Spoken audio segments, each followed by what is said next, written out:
Olá pessoal, tudo bom? Meu nome é Rafael Moura, vamos para mais uma aula de física do nosso canal.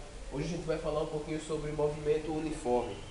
Como é que a gente pode definir um movimento uniforme? Eu coloquei aqui um gráfico de espaço por tempo e vocês podem perceber aqui a linearidade desse movimento. Veja só, nos instantes aqui de 1, 2, 3 e 4 segundos, coloquei aqui a distância. Então, no instante 1, ele anda exatamente 1 metro.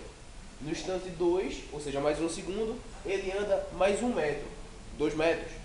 No instante 3, já andou 3 metros. No instante 4, ele andou 4 metros. Então, a linearidade desse movimento é uma coisa constante, em que não há aceleração, ou seja, variação de velocidade, é o que define o movimento uniforme, também conhecido como movimento retilíneo uniforme. Então, a gente, tendo essa fórmula aqui, que é conhecida como fórmula do sorvete, é como a gente faz alguns exercícios nesse movimento uniforme.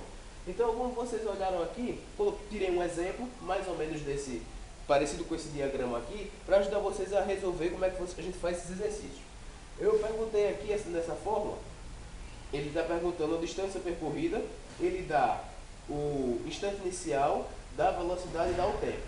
Só explicar aqui para vocês como é que é essa fórmula aqui, é o espaço é igual a espaço inicial mais velocidade vezes tempo, fórmula do sorvete. O pessoal fala isso por causa dessas letrinhas aqui. A gente pode mexer um pouquinho nessa fórmula, como por exemplo, se eu passar o S0 para o lado de cá, vai ficar negativo, a gente vai ter o delta S, ou seja, a distância, que vai ser igual a V vezes T. Então, essa equação aqui, essas três, é a mesma coisa, só que isso vai depender dos dados que você vai ter na questão. Então, isso aí tem a ver com a sua criatividade. Então, eu coloquei aqui, eu vou fazer um exemplo simples. Quero saber o espaço, eu tenho o espaço inicial, a velocidade e o tempo. Então, vamos lá, vamos reescrever a equação de acordo com os dados aqui que a gente tem. S é o que eu quero saber. O S0 eu já tenho, a parte inicial, onde ele começou a iniciar o movimento. Agora, vou somar com o produto da velocidade pelo tempo. Todos os dois aqui são 10, 10 vezes 10. Lembrando sempre para vocês prestarem atenção na unidade. Se coloquei aqui 10 segundos e a unidade metro por segundo. Então você tem que saber se a unidade de tempo da velocidade está igual com a unidade de tempo que ele deu aqui na questão. Se aqui tivesse em km por hora, por exemplo, se aqui tivesse 10 km por hora, vocês teriam que fazer uma transformação disso daqui. A gente vai falar um pouco sobre transformações em algumas aulas matemáticas posteriores. Enquanto não, vamos trabalhar com unidades iguais aqui. Vamos deixar aqui em segundos. Então, voltando aqui para a equação. Eu tenho que o espaço é igual a 0, então eu já posso anular isso daqui, igual a 10 vezes 10. Então, eu sei que a distância percorrida é 100, ou espaço. Lembrando da unidade, como aqui a gente está trabalhando com metros por segundo, o tempo está em segundo, então a unidade aqui fica 10 vezes 10 metros, 100 metros. Então é assim que a gente trabalha com o movimento uniforme. Lembrando, vocês têm que olhar, se a questão der gráfico, olhem para o gráfico, veja se o movimento é realmente uniforme, se ele tem essa linearidade. Por exemplo, o que é que pode acontecer? Um movimento uniformemente variado, que a gente vai falar na próxima aula. Geralmente esse movimento ele é assim. A aceleração pode aumentar, pode diminuir. Ou seja, a velocidade ela não é contínua. Se a gente for colocar aqui o espaço e o tempo, vocês podem perceber aqui, ó.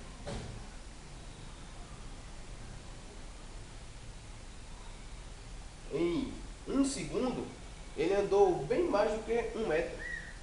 Agora, em 2 segundos, andou bem mais do que 2 metros. Em 3 segundos, a velocidade vai caindo, né? Em 4, e assim você vai ter uma hora que mais ou menos esse móvel ele vai parar. Geralmente quando os professores colocam algumas questões dessa de movimento uniforme, colocam por extenso, geralmente vai se dizer um objeto se deslocando, então você despreza a resistência do ar, despreza a força de atrito com o chão, despreza a força gravitacional, porque é isso que pode fazer essa velocidade fazer isso, e impedir ela de ficar assim. Lembra lá da primeira lei de Newton, lei da inércia? Ela diz lá que todo corpo em movimento, ele tende a permanecer em movimento. E é mais ou menos assim que a gente faz o movimento uniforme. Um corpo que está em movimento, você causa movimento nele uma vez, solta, Lembrando sempre que o gráfico do movimento uniforme, ele tem que ser esse aqui, ó, uma linearidade. Geralmente, quando os professores vão colocar uma questão de movimento uniforme por extenso, fala-se sobre um objeto que vai se deslocar, e aí geralmente pede-se para desprezar a resistência do ar, desprezar a força da gravidade, desprezar a força de atrito com o chão, porque é isso que pode fazer essa aceleração, isso aqui, ó, com essa velocidade que ela vai fazer, então vai sofrer uma aceleração retrógrada, ou então uma aceleração maior, vai aumentar a velocidade dele.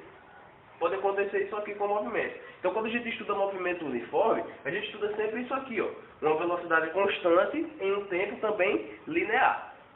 Então, essa era o que a gente tinha para hoje. Qualquer dúvida que vocês tenham, algum comentário, ou então sugestões de aula, vocês podem deixar um comentário aqui embaixo, ou então enviem um e-mail para o endereço que está aqui na descrição.